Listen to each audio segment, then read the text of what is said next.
And we are live. Hello, folks. If you're just stopping by, this is going to be a discussion on the Suneater series.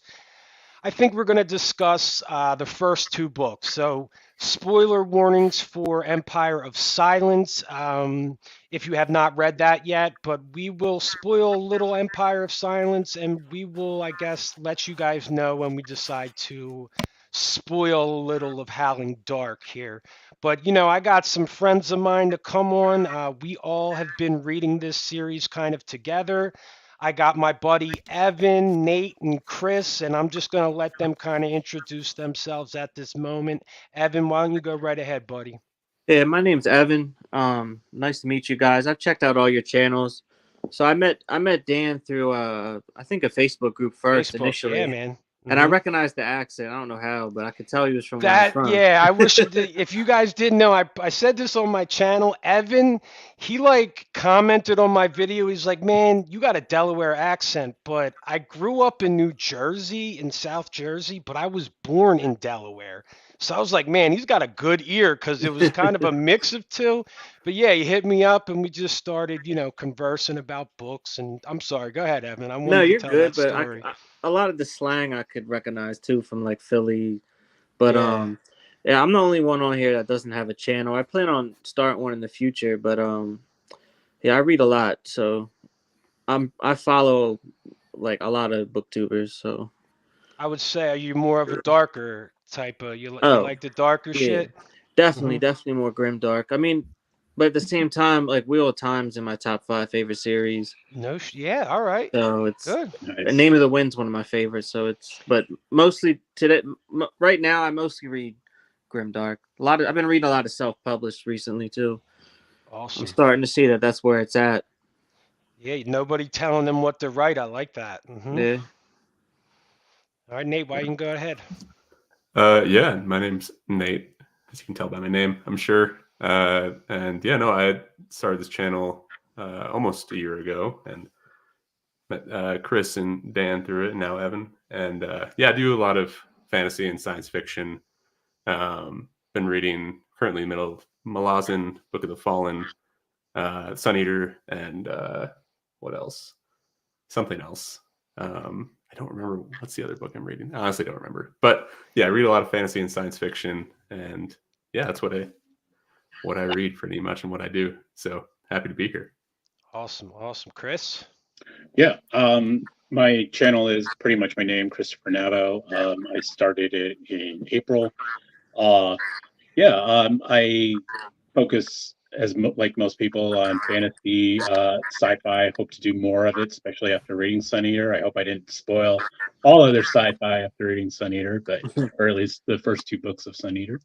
But hope to do more of that. I also sometimes focus on a little bit of historical fiction, but sci-fi, fantasy are pretty much my main go-tos. Currently, big ones I have going on are kind of like Nate, but I'm a little further less behind. I'm behind than he is. I'm in Memories of Ice, book 3 of Malzahn, and yeah, the Sun Eater being the other big series I'm reading right now. And then I focus a lot on indie books, indie self-published books for my channel. So it's kind of like my focus. Yeah, Writer as well, I believe, right? yeah, yeah. Trying to Great, hopefully have at least something ready, maybe by 2024, the end of, but at least at the great, very beginning of 2025. great, awesome, awesome. All right, so yeah, we've all gotten together to talk about Sun Eaters. So I think it's only fair that we, at least at first, let's say hi to our people in the chat here. We got Colin from Colin's Corner. If you guys haven't checked out his channel, man, I don't know what you're doing. Go check it out. Mhm. Some great dad jokes. I throw him some of my dad jokes too. But Nice. we also got a great supporter of the channel and a big supporter of all booktuber channels. This is Rogier. What's up? How's it going? All right, so Sun Eater. Let's start off Empire of Silence. And I guess just give our thoughts about how we felt about Empire of Silence. In my opinion, I really obviously when you started to read Rockio, he's got a poetic way about him. especially his prose are poetic, and I think that I really enjoy that. That kind of propels me a little into the story if I can see that this man has got it together in the writing area. Hmm. And I felt he just started to build this amazing world of intrigue within in Empire of Silence. So we basically are finding out that Earth has died, and I believe is Earth kind of like a god here, or Yeah, Yeah. they right? We have. haven't Yeah. Mhm. they Go haven't ahead, really man. explained a lot of like I've heard him say like talk about finding it again or something. So I don't know if it just blew up, imploded, or if it's went off somewhere. I think, and they can't find it. I'm not sure. But yeah, so this is a part of their religion, right? We have this um, zealot zealot type religion that keeps everybody in line. It's we do have like emperors and things, but we also have this religion that is quite strict in nature and definitely controls a lot of what goes on in this universe. Would you guys say that as well or no? Yeah, Yeah, absolutely. Nope, you Yeah. nailed it. Yeah. Hmm. Yeah. All right. the So country. and with so our main protagonist is Hadrian Marlowe. All right, and this is a first person retelling. I really enjoyed. I mean, right from the get go in Empire of Silence, this prologue is fantastic. There's some excellent writing in that prologue. But I enjoyed Empire of Silence. I don't think it really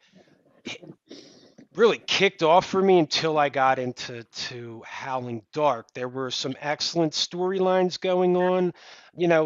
This was kind of in the beginning of his journey, and I really believe that his journey started after Empire of Silence. So we also, and again, we also have so the we are the only beings in the solar system that we know of until about 500 years ago. Is that right? And then all of a sudden we hear, "Oh my God, there are aliens in this universe." We're the Um, only intelligent beings, I think. Yeah. exactly. Yeah. Yes, I didn't Yeah, want to. yeah. Good call. Because there are other sentient beings that Mm. are very kind of worker oriented. That we Um, enslaved, pretty much. Yes, exactly, as humans do. So I do think that this is part and colonization, all sorts of things I'm sure go into this. But yes, so we basically have sentient beings that we had no idea about until 500 years ago, and they're wiping us out one planet at a time. So that is kind of the premise going on here. Our guy Hadrian Marlowe escapes from his dad was somebody really important in business and on this planet. And Hadrian is his DNA is altered. These elite um, humans can have their DNA altered or pick the best DNA, and Hadrian is essentially made in an incubator with the best genetics. He does live longer than most people. Um, but yeah, so we do follow him, but he doesn't want Daddy and him have a not great relationship, and they kind of break up. And Hadrian's like, I'm out this motherfucker, Dad. Peace. I don't want to do what you want me to do. And he takes off. So, and I would say that's, essentially most of Empire of Silence. And of course, there's a lot more that goes into it, but I thought Empire of Silence had a lot of setup. It was the imagery was very good. I believe the world building was very good. And I really loved Rockio's style. What did you guys think of Empire of Silence? I agree with everything you said. I mean, he's a natural writer, Oh yeah. definitely. I love the way he built it up, and he didn't leave any stone unturned. I mean, he took a lot of risks writing it, like using the framing narrative and the fact that it's told in past tense somewhat, so he gives away a lot of events before they happen. Like in Empire of Silence, when he said Cat died, he gave it away, but then it still hits you when he wrote about it in present tense as if he didn't give it away. That's Oh, how that good of was a writer he is. gut-wrenching scene. He can do Hmm. that. Oh my God, that definitely brought tears to my eyes. That was sad. Yep. But I love it. I loved Empire Silence. Yeah, it's one of the. It's I'm not a huge into sci-fi. This is one of the first like real sci-fi books or series I've read, so I'm loving it. That's Yeah, pretty I much think it's a good transition, at least for people like myself who like dark yeah, fantasy. And absolutely. I don't think I've ever read a sci-fi book in my life, unless I did in high school. And I wanted to give this a chance. And for those who Mhm. are into fantasy and want to give sci-fi a chance, I believe this is where they both meet. A lot of Sci-fi fantasy and elements. fantasy. Yeah, It's a really good Hmm. blend. Yeah. Yeah, yeah, definitely yeah, got the fantasy elements in this. absolutely. Yeah. Nate, what did you think of Empire Silence? Yeah, I thought it was good. I maybe didn't have as high of praise, but I think the setup and the world building is what like kept me into it. And I think sort of that first chapter is what kept me, or the prologue of the first chapter is really what hooked me and kept me going throughout the book. I think sort of hearing, like, I love when like somebody's recounting their tales about what they've done in their past, and I just love that aspect of it. I think what I struggled with sometimes was I felt like the dialogue was a little choppy at times, but that might just be a personal choice. But yeah, and I think kind of the jumping around all the time was like going from world to world. Initially, that's kind of threw me off, but overall, I think the world building and you could see I think the prose that you get in book two, you could see that there. I think in the first book, it was definitely there, and yeah, I think just kind of seeing how he gets to where he gets to in book two is really good and interesting. Um, but yeah, no, I liked it overall, and it was definitely a good book to start with. Yeah. What about you, Chris? Yeah, pretty much agree with everybody what they said here. I enjoyed Empire Silence a lot. I think, despite it kind of having that setup book, but I think, but a lot did happen. So it's not. It can stand a little bit on its own for sure. I mean, this is all about, uh, especially those beginning chapters with Hadrian and his family, and just the dynamic between that. I thought was just unique and very strong and very powerful, and just having this horrible dynamic, even with his mother, who's just she's just kind of there to do her duty and then she leaves, kind of thing. And Yeah. I think a lot of that just really affected me, and having a more of a connection with Hadrian right away. Just this, you feel for him because his entire family is either estranged from him or just don't flat out you know appreciate him or like him. I think the way Rockio presents Hadrian, because we are in Hadrian's mind, I think maybe, I'm curious if that's the prose he presents is deliberate because these are Hadrian's words. I appreciate that. I think there was the fact that Hadrian can be dramatic. I mean, everybody tells him that, and he admits it himself that he is a very dramatic kind of Mhm. person.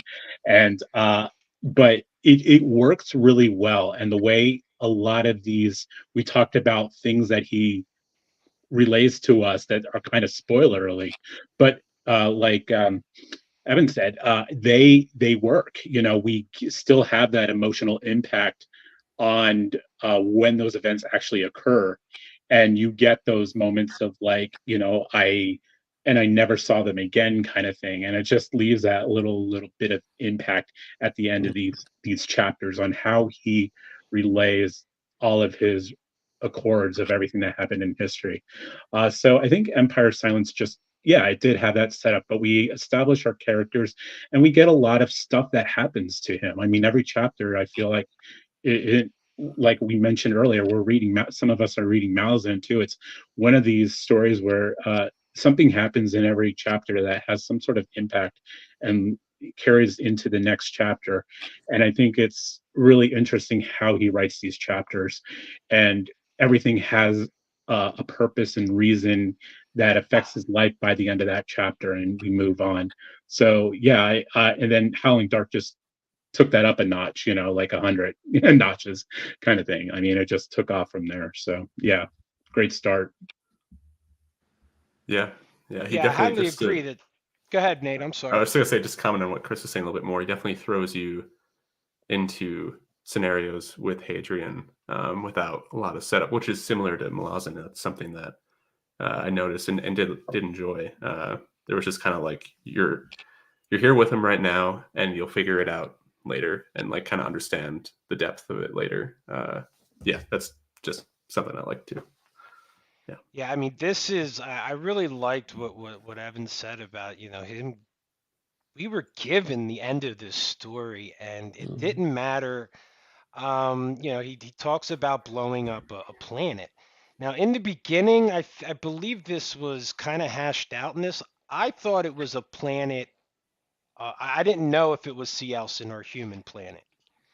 Do you have what was this It was the sun. It was confirmed? fun. Yeah. Yeah, it was the sun, and I think what had happened was all the system that sun was in, the entire system was destroyed because the sun exploded. Okay. That's what I took from it. Do you And it, guys know if it was a human system or are we assuming it was yeah, a Cielson system? I'm assuming both because I know he said that he wiped out like a couple billion of the human population, including the emperor, I believe. Okay. All right. So I think uh, I'm guessing it ended up being both. They were probably fighting in that system, in my opinion, and then Yeah, something because happened where he had a split-second decision and he could like end it all there. That's what I think is going to yeah, so happen we going have forward. this. I believe he's going, for what many different sci-fi authors do, the dichotomy between the human race and another sentient race. And who is this morality that we have, and who is more human and and has more compassion and things like who should be the ones to survive if they are going to survive. And he gives you a lot of reasons that I can look out my window and see a lot of reasons maybe the humans shouldn't survive because Yeah. we're pretty rough, man. We're not the best race in the world, in the planet. But we also get these Cielson who now we get to see um, that they really truly are monstrous Yeah. throughout this new Yeah. book. I But was we also surprised. get to see that humans are still just as monstrous. So I believe that he is setting this up as to like, no, the questions of morality and who should be the ones to move forward as beings, and who and essentially are the good guys, basically. Mhm. So I think he does an excellent job throughout this book, is giving us the human race as not being the best, but also we didn't get enough about these CLs in Empire of Silence, but I feel in Howling Dark it really opened up. Mhm. And that's a good point. And I think we'll get into this when we get into Howling Dark, because there are a lot of moments, of course, the Cielson are truly what they represent, being monsters, being alien, and just having this total hostility towards humans. But there's also moments in this book where humans are, like you mentioned, Dan, they're assholes. I mean, they like kind of do their own warmongering in this book too. And I think it's interesting how each view, and we get that open-mindedness to how maybe the Cielson view us as humans, and Yeah, so we yeah. get within Empire of Silence, we see that we um, have arenas where we send slaves to die. Mhm. So, we do, I believe Rockio really does give us this, bleak picture of a human world. And now we are entering another race of people, and to find out, who is good and who is bad is kind of not as it isn't a clear black and white, I believe, until we start to enter this next book.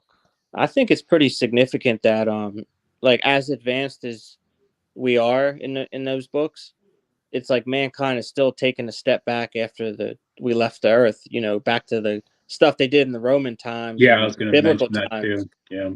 But yet we have all this like crazy technology. I like what he did with that.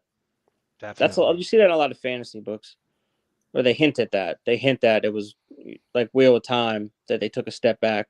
Stuff like books like that, you see that a lot, and that's another fantasy element you see in Suneater. But it definitely puts a good twist on it. Yeah, for sure.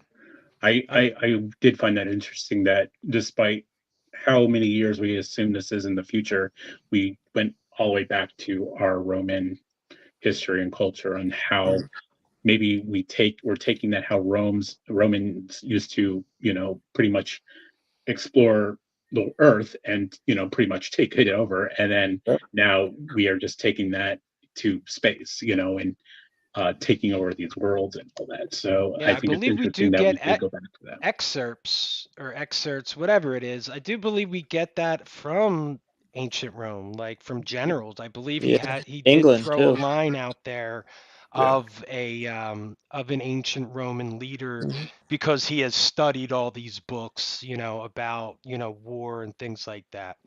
So yeah, I think that was an excellent point to you know, that we are kind of back into these Roman times, and because it's conquest. You know, we are entering into a solar system, and as of until 500 years ago, there was no being um, threatening that colonization until now. Yeah. Yeah. No, I think how central like Roman organization and stuff like that is to this empire. And then, you know, like the Romans were able to expand, and there are obviously reasons on the inside why they collapsed, but also, you know, with the Huns and the Goths and stuff like that, that kind of aiding in the downfall of an empire. I think it's kind of similar to like Foundation by Isaac Asimov in a sense. You know, that's very much a science fiction version of the Roman Empire.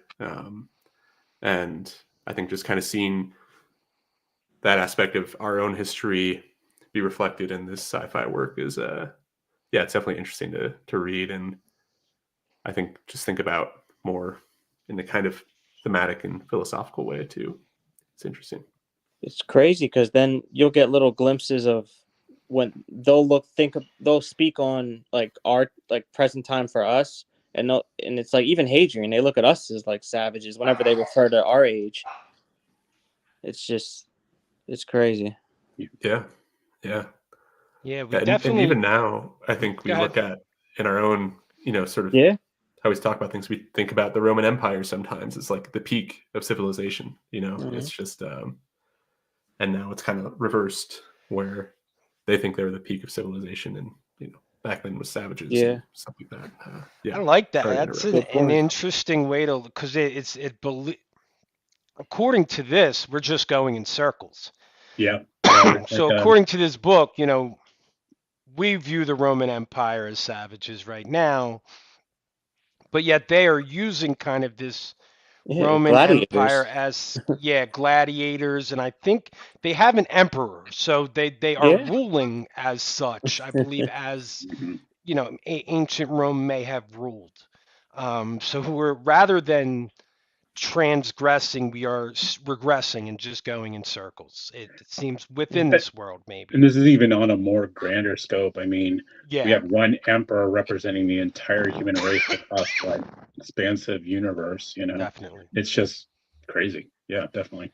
All right, so we got Hadrian. I'm just going to go through Empire real quick. He leaves, you know, he leaves home. He wants to be a Chandrian. Is it Chandrian? Just like in Chantry. Oh, it's Chantry, but Chandrian is Name of the Wind, right? Name of the Wind. Yeah. Okay. Yeah. All right. So he wants to be, which is basically not prophets, but very wise men. He His wants to his be a. yeah. Mhm. He Go wants ahead. to be a scholiast. His dad wants him to, That's it. right? That Yeah. Yeah. Chantry's Yeah. the bad people, the bad The religious religious zealots. order. Yeah. Yes. Yeah. Okay. He wants to be like a scholar. What were they called again, Evan? Scholiast. I don't know. A I'm probably saying them. scholiast. Yes, Yeah. scholiast. I think you got it, man. He wants to be a scholiast, so he runs away to try to do that instead of do what his father's going to make him do. But in this trip, like he gets kidnapped or, he just gets dumped. The people who are supposed to take him somewhere take the money and dump him in another planet, which he, survives this, lives on the streets for quite some time, Mhm. meets the infamous cat, who I think we all cried when he's Mhm. like telling her this story. She wants one more Oh my last god. story. Yeah. It was a punch in the heart, It was man. heartbreaking. Yeah, so we get past that, right? And he ends up entering one of these gladiator arenas and becoming very well known and befriending these gladiators. Um, but he finds out that they have a Cielson, right, in their custody in this planet, and he's trying to get to this Cielson because he wants to talk to them, things like that. So anyway, he becomes a gladiator. We meet this great crew of people. He ends up getting uncovered who he is and gets betrothed to basically the princess of this planet. Um, and then he meets a scientist also, and they go out to. So, this is where we get such a rich foundation of. A lot of things like there's something going on that we don't know about because Hadrian and does anybody remember Mm. Volca? Volca. Welcome. Yeah. Yeah. He Yeah. meets a girl, Volca, who we all believe is going to be his love interest, but that, definitely sways off when he gets betrothed to a princess. They go to this um, area. Is it just an area in this planet that It's like where they ruins. it's ruins on this planet where they did have these sentient beings working around this area, but they have gone out there and they have found something they call the quiet. And they believe that, according to our beliefs, we were the first beings ever. Humans were the first intelligent beings in the galaxy. But we found in this area, we find evidence that we were not the first beings ever, intelligent beings ever, and that we have some, beings that are way more intelligent than we are and that have lived, millennia and millennia and millennia ago. And it turns out that the Cielson are looking for uh, these places that the quiet have been. All right, and basically we end up with Cielson entering this planet to go to this area where the quiet have been because we do undigging in this area, and yes, we do find out there was a civilization here. It's very mysterious, and all of a sudden Cielson show up because they want to get to this this area where the quiet have come, and they get shot down, and Hadrian ends up with prisoners, and one of the prisoners is very important to a Cielson tribal leader, I believe. All right. And that's basically where we end off. And Hadrian wants to get in contact with these tribal leaders to try to talk about peace. So they take these prisoners off the planet, disguise themselves as mercenaries, and that's where we end in Empire of Silence, right? Hmm. All right, so we broke that down. Good All recap. right, all right. Good job. I Good think job. Yeah. I recapped. I should Yeah. do spoiler content Yeah. from now on, you know? Yeah. So anyway, so this is where Howling Dark starts. Why don't we just get your first impressions on the book in its entirety? Evan, why don't you just tell us what you thought about Howling Dark without spoiling anything at the moment. Mhm. I loved it. I mean, I was surprised, a little surprised by the time jump. Um, I mean, I don't think that's really spoiling anything. I think it's on the back, right? I But I was I it took me a minute because it took me a month to read. It took me a while to get acclimated as to where I was mhm, and what was going on when I started Howling Dark for sure with that time mhm. jump. Yeah. But go ahead, man. Sorry. But no, you're fine. But yeah, I liked it. I mean, there was a lot. I like that when you go into.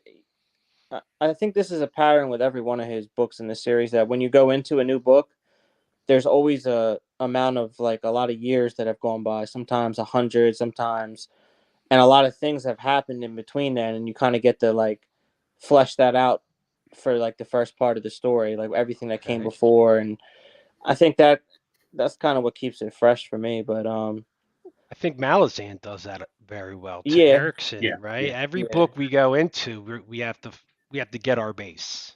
yeah, yeah, he definitely. But yeah, I loved it. The world building was great. It was a big change though. A lot of horror aspects, stuff that reminded me of Alien.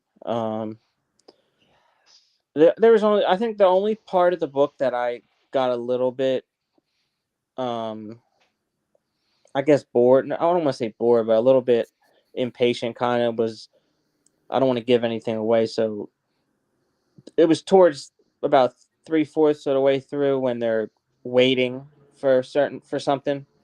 That's the Yeah. only time I really felt it kind of just dragged, but um yeah, I loved it. I mean, it started off with a bang too, and it ended with one.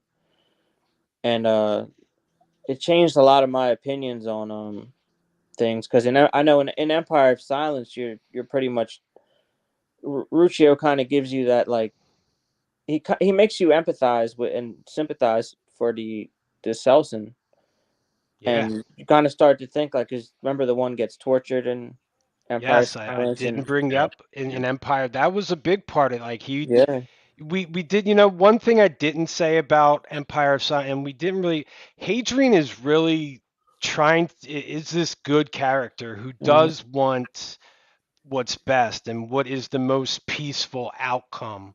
And that is what he is fighting for. So he does have that, that richness, that he does have a cause hmm that he is going into. And, this is where his cause, his cause and himself meet.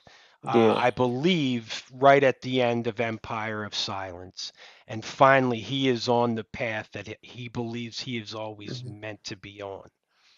See, I thought the series after reading Empire of Silence, I kind of thought the whole series would be pretty much that would be Hadrian's ideology, that would be his opinion on things. But Howling Dark really shattered a lot of things.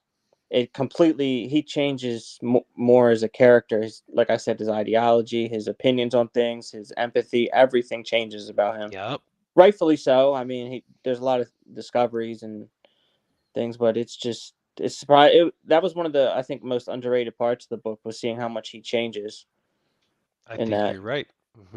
But yeah, I mean, besides that, I loved it, and I don't know when I'm gonna start Demon and White because I'm reading a couple other things. I like to take a little break sometimes between Yeah, series, but Yeah. Same. I I'm can't looking wait. I'm gonna forward to do it. February. I don't know if I can Yeah. wait. I think I'm I I was already a think third thinking. of the way I was through it. thinking.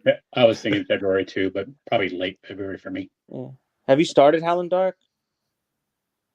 Any of you? oh Or oh Demon and we've What? all finished Howling Dark. I mean, You mean I'm sorry, Demon and Demon White? and You Demon White. mean? and Demon White. and White. No, No, I like haven't I'm started. I dying to haven't. do Yeah. it though. Okay. Yeah. Okay.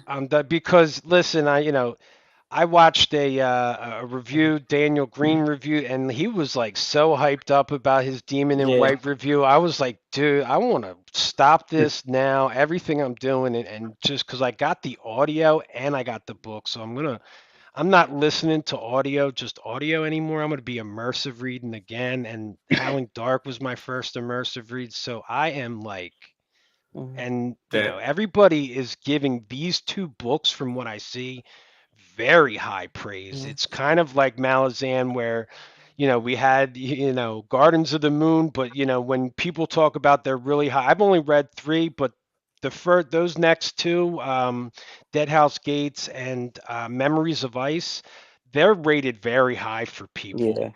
And within the Malazan community, they could be like their top one, two, or three, one of Mhm. them. But I don't even know where I was going with this. Anyway, Yeah. this second book is fantastic. I What was love I how talking about? No, I love how I when mean I it said have definitely you ends with finished you it? wanting to pick up Demon and White for sure. Oh Yeah. yeah, Absolutely. yeah. Yeah. Mhm. I love how when I said has anyone started Howling Dark, you were like, oh, we finished it. Like we didn't read it. I That's was like, I that's know he meant Demon and White. I'm gonna let him Yeah. go. that's why we're Let's. You're here. like, no, no, we finished it. Yeah, but yeah, Nate, so what'd you think of Howling Dark, man? Yeah. I mean, looking back on it, this is definitely a series I need to reread because I did listen to like the first half back in June on audio, and then I picked it back up again in December and read it physically, and I think that's what kind of helped me finish it. But yeah, no, I think I really liked it, and I think again, kind of what Evan mentioned, I think Hadrian's growth throughout this book was really good, and I really enjoyed seeing him kind of take a step back sometimes and realize, he's not going to change the world all the time. I think just seeing him grow in that way was really good, and then just again, kind of like the world building was really cool with who we see in that first half with the really kind of eccentric out there characters. And then in the second half as well, who we come across and the world we come across.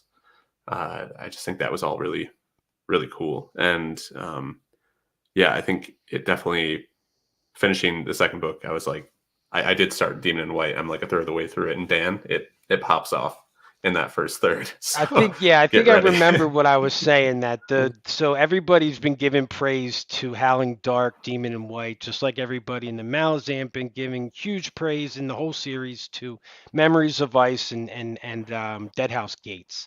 Yeah. And that's why I really want to jump into Demon and White because from what I've heard, like it's either Demon and White's their favorite book, or Howling Dark's their favorite book in the hmm series, and Mm.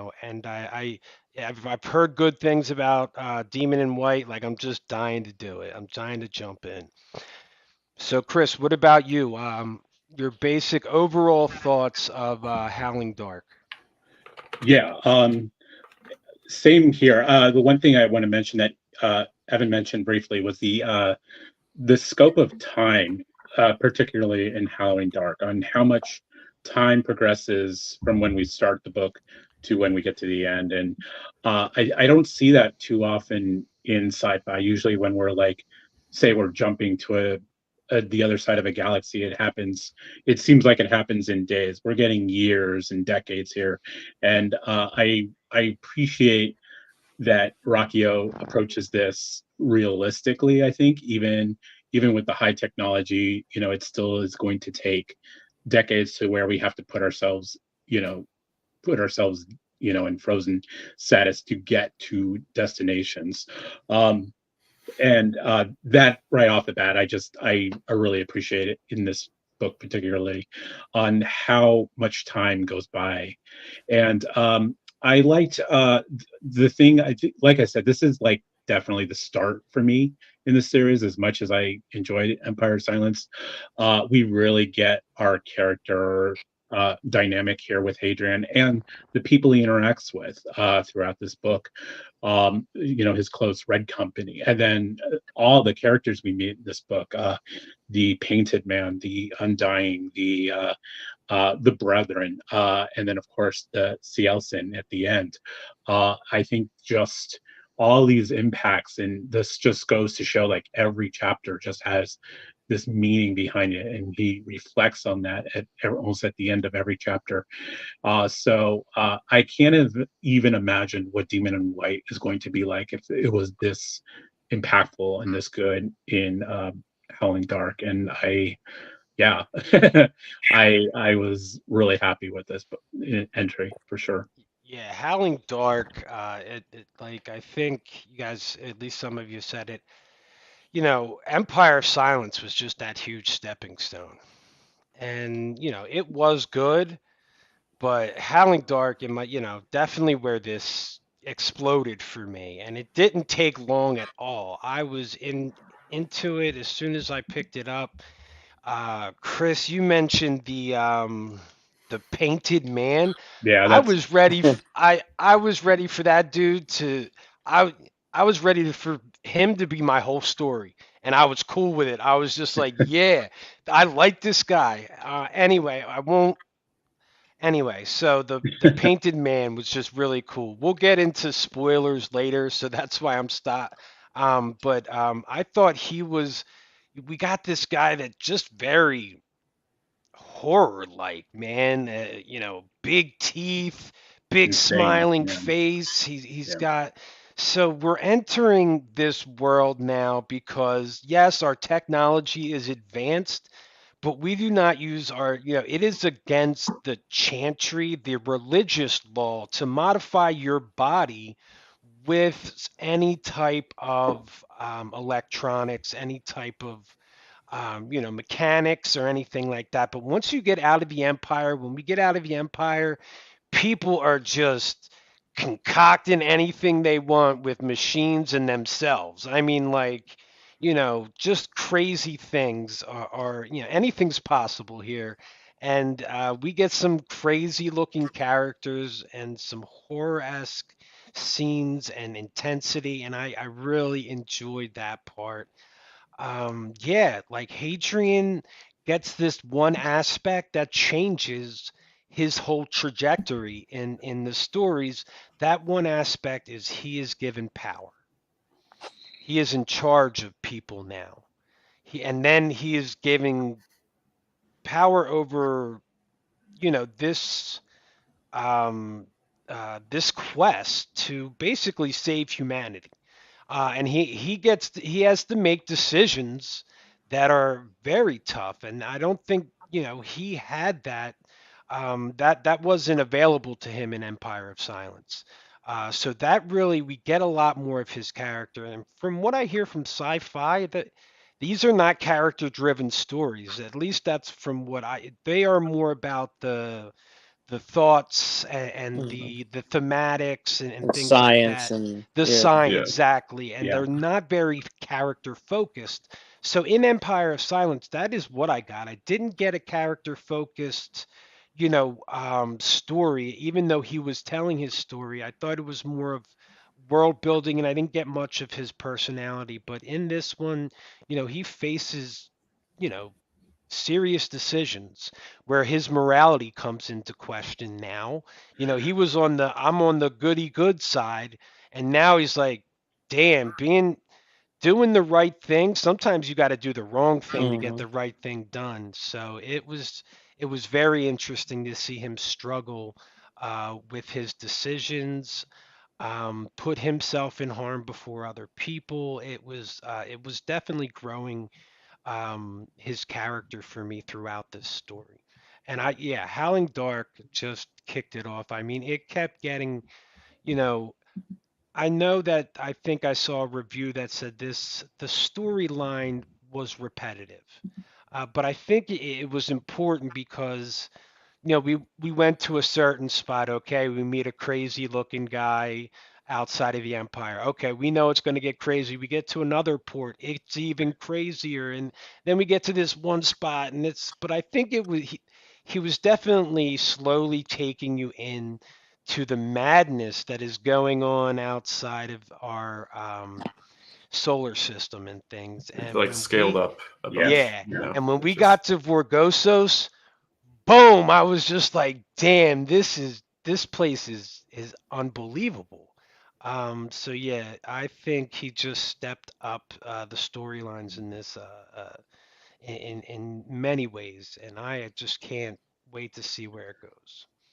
yeah. I think Howling Dark had that great blend of continuing the world building, building now into this like unknown, this craziness that we were presented in Howling Dark, but we were getting those moments with specifically his crew, the Red Company, that we got with Cat in book one. We were getting those more intimate moments with Adrian and the people around him, and I think there was a good blend between the two in this book, and I think that's why it hits so well with many of us. Yeah, yeah. I Especially can hear the that. Hmm.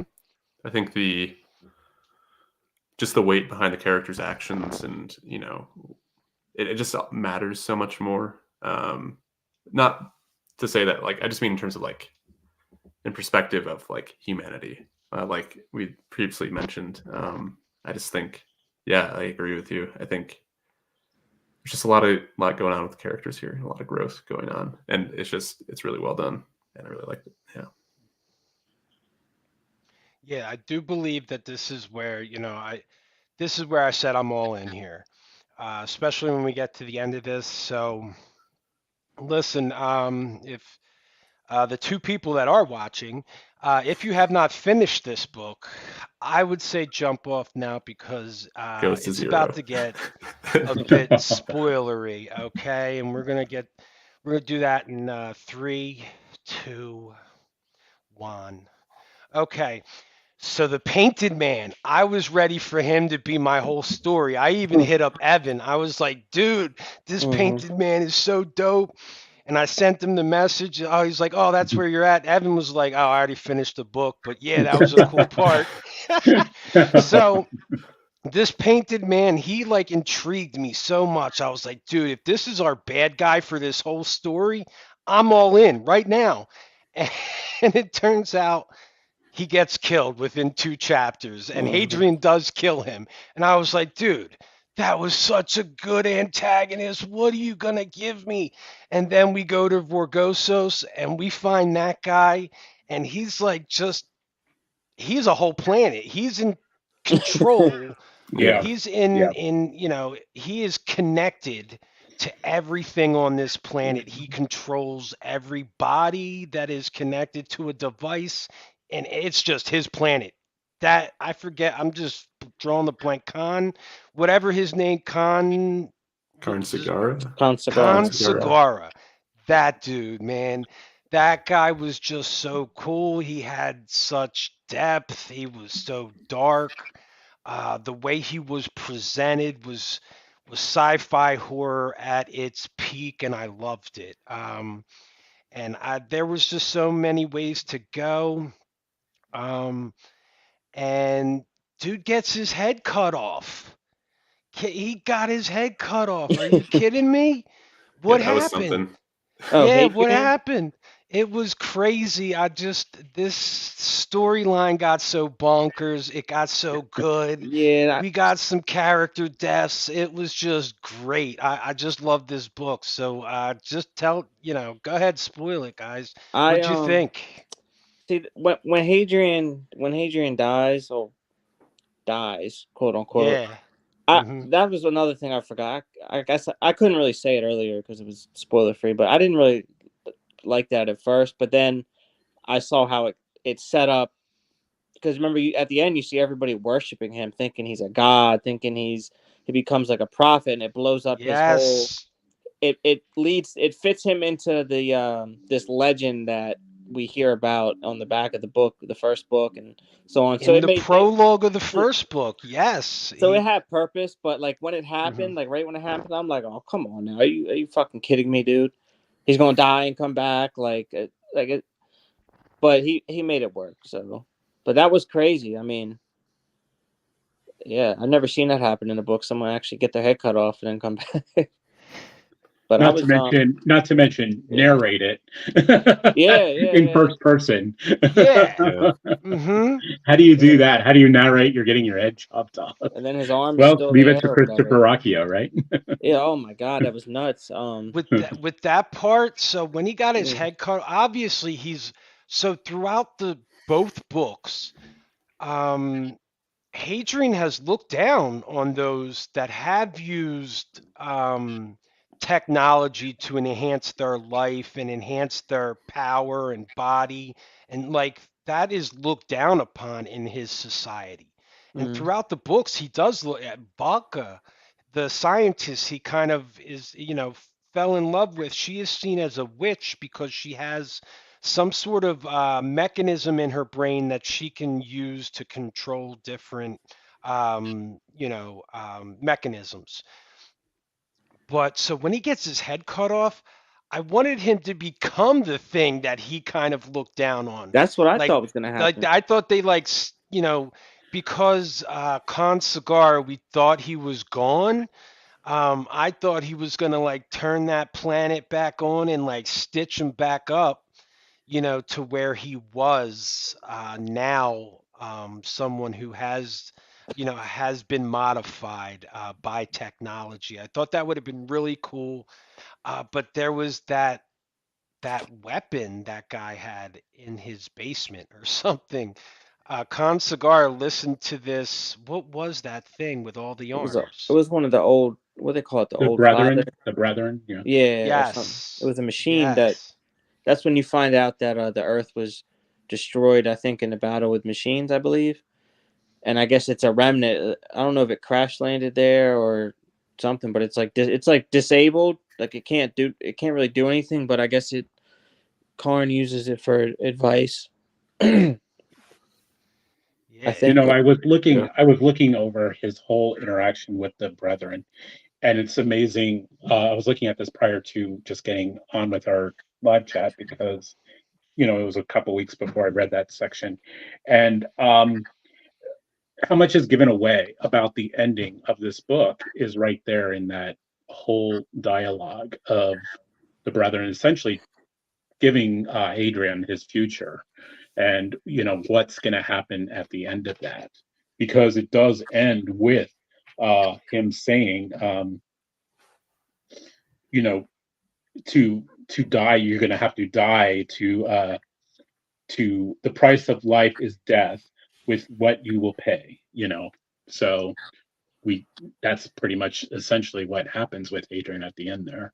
And it there's a lot of other like clues as to what is going to happen there. And I think I kind of theorized that I think Hadrian is on this journey to like getting a lot of alterations to himself. I'm not quite I think the one thing I will say about this book, I was a little unsure of what happened to his arm. With his new arm, is it like an augmented, or is it actually a full-fledged working human arm at the end there? think I know Con hmm. Cigar is the one who repaired it, so Yeah. I believe he I think it's he organic. is. Is it Yeah, like organic? it was Okay. Yeah. grown again or Okay. something. Yeah. Okay.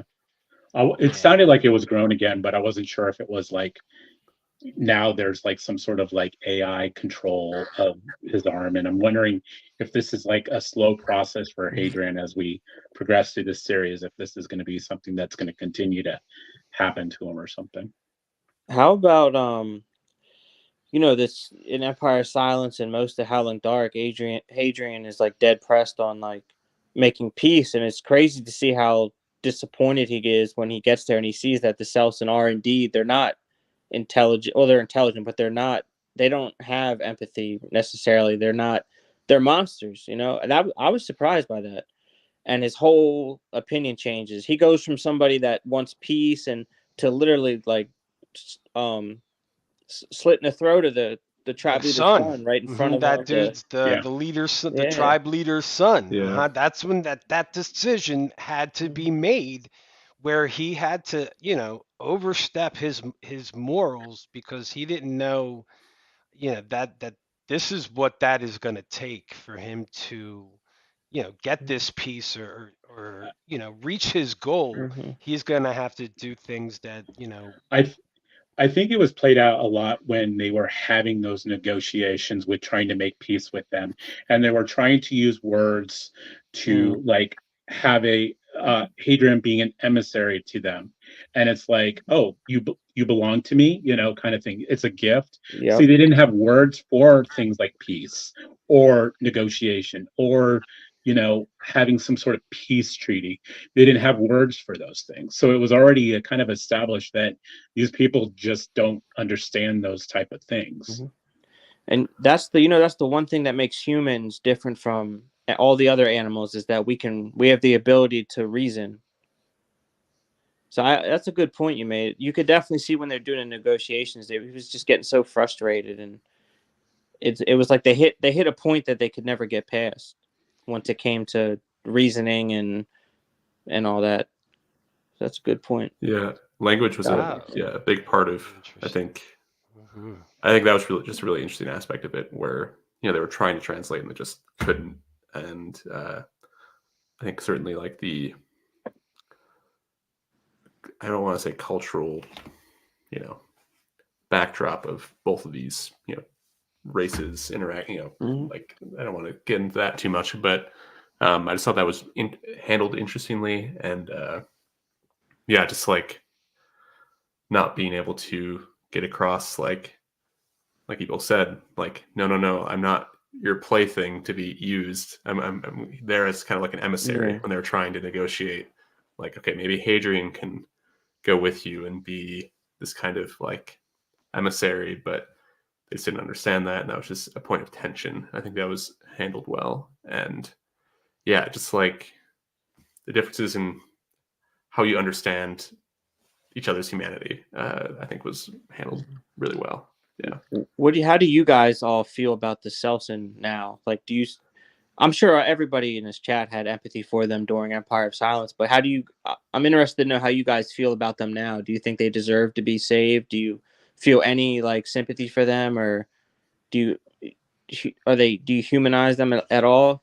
Or I mean, we can maybe view, and because my power's out, I don't have my notes on me, but we can kind of view that Cielson uh, father, or Arienta, Arienta. Maybe they're kind of like the human version, or the Celestin version of uh, Bassender Lynn. Very hot-headed. We're not sure if the whole race is kind of like this, although we kind of do get the indication that they don't understand words of peace and all that. So is that just this particular guy who's a very hot-headed military kind of Cielson, and is it reflecting of the whole race? I mean, we got to keep in mind that towards the end there, Bassender was the initial one that caused The aggressor. yeah. the battle at the end, and I Yeah, think they that's were kind of working on some sort of Mm-hmm. peace, in a sense, or trying to understand peace. So I don't know. I don't know the yeah. answer to that yet. I think what Chris yes. So we definitely started to feel an attachment to DC Elson because we started to feel compassion for them. In Empire of Silence, we witnessed one being tortured. So we started feeling for them. We understood that they were blowing up our planets, but I don't think we understood really why this was going on, that they were attacking and these planets. And at the end of Howling Dark, you're just like, oh, I think they are they not eating humans? They are eating Yeah. humans. They're I eating humans. That they Yeah. have run out of food, and Mm-hmm. I believe they are eating humans. They also, we had a human slave that we saw, but Oh I do, God. yeah, right. Yeah, And I, that was That was very dark. rough. Yeah. but I Yeah. do Yeah. like what Chris is touching on because it makes you think about our leaders. Like, yes, this guy right here that we got at the end, that general of that one tribe, I believe they are tribes. Yeah. There Yeah, are something like that. Yeah. different, and we don't know there are different countries, there are different solar systems, when it comes to humans, and we are very different as a race as well. So these other ones could be peaceful, but yes, this leader who yes was essentially a horrible individual, but who has this power, it seems, even over the one that we delivered back to him. That I forget what that guy's name was, but he felt fear. Uh, Tannerin. Tanner, yeah, Tanaran. yeah. I He was sad when really, he I died. think, I was yeah, sad too. Yeah, I was I sad think for he Tanner. really feared that leader, his master. So yes, we didn't understand, but yeah, when we got to the end of this, I thought the Cielson were disgusting, and yes, and we we should kill them, but again, that was a leader we were presented. Yeah, That does not give you the whole um, race, it basically.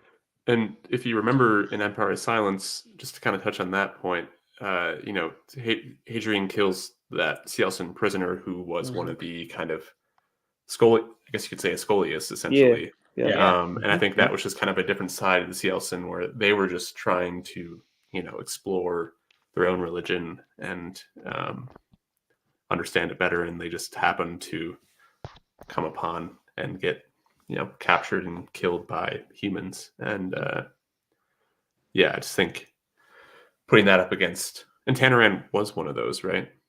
Yeah, and he. Yeah, Yeah. yeah. Yeah. And Okay. I think Tannerin is a good example of there being still members of that race that are willing to Yep. maybe Yes. think about Hmm. peace and understanding. He was always defending Hadrian, Yep. and getting Yep. kicked Mhm. around for it by Yep. this general here. He So I was mean, this pleading with general him. was Yeah. just irredeemable, like bad to me, and everything that he represented. He almost wanted. There is a touch in here about they view strength and they view that combativeness as a sign of equality, and it wasn't until Hadrian started being that combative back to them that he had a little bit more respect for Hadrian and Hmm. saying, okay, this is somebody who's more my equal than the rest of these humans Hmm. Yeah, big because time this is, cultural differences yeah, here that I believe we still need to understand. Like we need to I hopefully we can get into this Cielson a community there, and we see their power structures and their ways of life and culture. So, I hope that's what some of these books have in store for us, moving forward. Hmm. I I don't. I don't think Hadrian, or sorry, I don't think Christopher is going to give us one-dimensional aliens here. I think these are going to be very Yes, complex, you're and right. there's going to be, I mean, just like us, just like humans. And I don't think they're going to be like all this like pure evil, like this general was in this book. Yeah, Definitely. I agree. to piggyback on what Dan just said about the future of the series, if we're gonna get to see like more of their civilization, if we're gonna, I'm sure we will. But what I wanted to say was I read the back of or the synopsis of Demon in White, and it said that there's like one of the plot points of that book, or one of the stories in that book, is that there's a new Selson race that's doing attacks, and they're more premeditated and planned. They're not reckless. They're thought up, and they're isolated, and they're like meticulous and intelligent attacks. So, and it hints that they have a new leader that's not like the leader we got in Howling Dark, that's reckless, boisterous, savage. Like this one's cunning and smart, and All right. so that makes Demon in White look pretty intriguing, So I Yeah, think that hints definitely. at that's a good hint into what we're gonna get. I'll just say yes. Hmm. So One does of the anybody know how did he get his head reattached? Does are we still I think kind of it like was Yeah, the I'm a other little confused. brothers, or I don't It think we're was supposed to know, we're not or really what? supposed to know. yeah. Yeah, Okay. It's I I mean, mean, just it's okay. I'm okay with yeah. not knowing because I this book I was just great, but it's I just think he just kind of went in the water and kind of got regenerated because nobody was like kind of witness to it either. They just know he like was kind of like somehow reattached, kind of thing, like a resurrection of Jesus or something, kind of thing, where like a couple hours later, he's fully formed again. So, and because he's the narrator, he doesn't really know how it happened to himself, kind of thing. so Demoned in White. I assume that is going to be a play on words because he is on the front of the cover. Is he? I thought that was the In Emperor. is It's what? somebody That's else. that's someone Yeah. else. Yeah, Is I that think the that's Okay, somebody It's else. it looks like the Emperor. Because Yeah. I think okay. Hadrian's dark haired. You're right. Yeah, Usually long dark hair. Right, right, yeah, right, right. yeah. And now it's red. All right. All right, yeah, so he's gonna be a prophet, and we're gonna see how this, you know what? I'm sure that's gonna rub some people the wrong way. I think it's gonna be kind of interesting Mhm. if this prophet thing grows and he has people, starting to follow him as such as a prophet. I'm sure our emperor here is not going to really be Yeah. feeling that, We're going to No. have to cut that down real quick. But the emperor, I mean, that emperor also needs to know that this guy just, kind of beat a Cielson crew and was I'm sure he's going to have to weigh a whole bunch of things. So that's going to be interesting moving forward. Any predictions from you guys, or shall we not even get into predictions? Do we not want to be? I, I, Uh, to be honest, mhm. after going from Empire of Silence to Howling Dark, I have zero predictions. I don't You even can't. Yeah. remotely know what's going to happen. Yeah. um, Hmm. I one of the things I wanted to touch upon here too, beside Hadrian, was character of Valka. I think I this was just I was rooting for her the whole time, and I was like, "Don't you be killing off Valka." Yeah, she's great. Yeah, And when they're in, the jail cell, I guess you could say, of Count Segura, I thought yeah, their duo, and how she bounced off of Hadrian, how they worked together and yeah. how their relationship grew.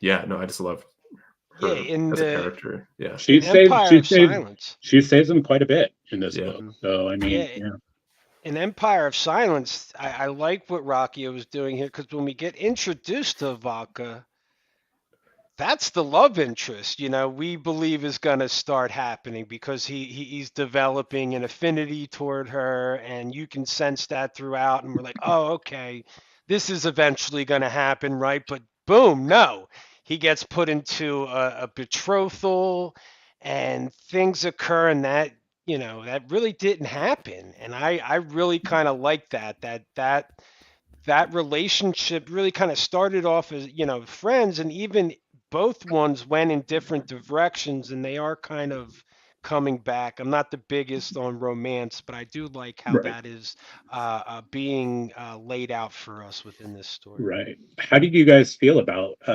Hadrian betraying Janan and I guess Bassinger when they kind of I rebelled agreed and with it. took off?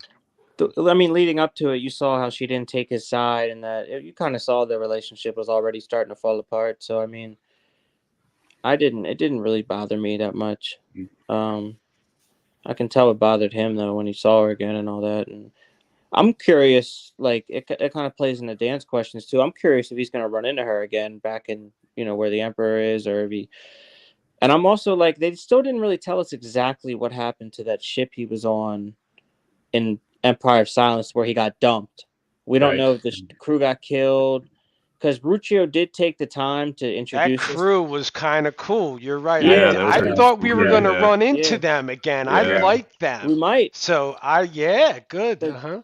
Ruccio I took the time yeah, to that's a good like point. introduce us to a lot of them, and a couple of them I just I don't think he would take as much time to introduce us to them in the way he did, and some of them like the one that creeped Hadrian out, if we weren't going to get them again. And they never tell us whether the ship got attacked and he got dumped or if they sold him. They still haven't. But as far as and to answer your question, Dan, as far as Demon and White, I think it's gonna. I'm sure it's gonna be a lot of court intrigue and political maneuvers, stuff like that. And I like that in books, so I'm looking So do forward to I. the Demon and White. You know, some of the best books have that. So I mean, I doubt he's gonna stay there the whole time, but I think it'll be pretty cool to get a look at what what it looks like behind the scenes in politics, and I'm sure we'll learn a lot more about the way everything works in the empire. So that's pretty cool. Yeah. All right. So yeah, that's gonna be great, man. We should it looks I think we've wrapped this up in a bow real nicely here. And Yeah. does Yeah. anybody have any last thoughts or comments before, we wrap this up? No, I think it's just a really good series, and if you didn't really click with the first book, uh, read Howling Dark and Yeah. continue And with if the you Yeah. don't series because click with Howling Dark, man, this Yeah. ain't for you, I don't yeah, think. I Yeah, so and I think it's the same as Malazan. You need to get to, I think, Gardens of the Moon and almost Dead House Gates in a way are like essentially like prologues to, I think, probably the main series here, at least going by Memories of Ice where I am right yeah, now. And I think Sun Eater's kind of following that same suit. And I hate to give Empire Silence as just the setup book, but I essentially it is. But a lot of good stuff happens in Empire oh Silence, and yeah. you I establish yeah. think character it's and all that. important that we Yeah, got all of that. That yeah, Yeah. absolutely. the Uh, Chantry, the Empire, all of that. Yeah. yeah, Hmm. absolutely. I'm I looking do. forward to it. Yeah, Yeah, definitely looking forward to Demon in White. oh yeah. Yeah, me too. I have one question for you guys, if you don't mind. Being that you're all booktubers, could you guys each give me your top 5 favorite grimdark books Yeah. Me? or something? Um, All of you. Just a few. Yeah. I would say Chronicles of the Black Company. Kind of like it's kind of Glenn Cook is kind of like the forefather of Oh yeah. Grimdark. Honestly, it's kind of the first one I was reading way back in the '90s. I'm a probably So Evan, I need to read that. Joe Chris Abercrombie. knows that book that you gave me. The Jackal and Nar. Nar, Jackal of Nar. Yeah, Yeah. Oh, I Jackal have of that Nar. book. Yeah, Yeah, Yeah, he I said haven't he read it, really but I liked have it. that one. yeah. Yeah, it's a Okay. good one. But yep, yep, yep. Yeah. Nice. Um, I recommend Five Warrior Angels by Brian Lee Durfee. I have that. Yeah. Um, let's see what else. Yeah, I mentioned Joe Abercrombie. Um, Yep. Glenn Cook. Yep. Okay. I mean, there's the R. Scott Baker Baker. Yeah, series. Yeah, that one. I was I waiting haven't for read Dan. it, I but was waiting for Dan to mention that No, one. I know Evan's read that already. Yeah. okay. Yeah. Hmm. Baker's my favorite. Yeah, Baker and Erickson. I mean, nobody gets as dark as Baker. You know what? I don't know if you've jumped into Clive Barker yet, man. I've only read one of his, Weave World. It was quite dark. I really liked. I think Clive Barker you might be interested in if you haven't touched any on him. But I Mm-hmm. think if you haven't done We Are the Dead, Nope, I I thought, haven't. Yeah, I was oh gonna man, say We Mike Are, Shackle. I haven't read him yet either, but yeah. I heard he's really pretty grim dark. Yeah, Yeah, Yeah. We Are the Dead was really good, and I did that Lowtown series. Slowly Red recommended that a while Mm-hmm. back by Daniel Polanski. Yeah, Mark's my That buddy. yeah. So that was a good one. So, but I'm still reading into all of that. But R. Scott Baker is definitely the guy I go with Mm-hmm. there. Okay. I think Book of the. I don't know. I haven't read it, but I feel like Book of the New Sun is I want to Yeah. read. considered I'm like yeah. I dying want to to say read that's it's that. probably thrown grim into dark that, too. Yeah. especially with like Malazan and everything. I know Mm-hmm. Dying people to really read like that. both of those. Yeah. All right, guys. Hey, I Yeah. appreciate you guys all coming on. I guess what's up with Demon in White? Should we just say, get to it in February? I'm sure you guys have got a lot Yeah. going on. Uh, I'm for it. I'm definitely Yeah, for it. that sounds good to Yeah. me. in Yeah. February? All right, Yeah. Chris. All right, Evan. Yeah. Yeah. All right, Nate. Yeah, absolutely. Sounds All good. right. Yeah, we're all Guys, here. we're gonna do this we're gonna read Demon in White in February. We probably won't talk about it till next February. So when we all get time to do this again, but we'll yeah. do it again. Let's aim for March, guys. Let's aim for March Yeah, to Yeah, talk let's we can just about do aim it. it. for We can March do to it. be safe. And just to confirm, that would be this year, March this year. And we'll try to do this again, guys. I do appreciate you all coming on. Anybody that watches it, I appreciate you down in the chat, and we'll see you again. Bye. Yeah. Hi, guys. Take care. Thanks for having me.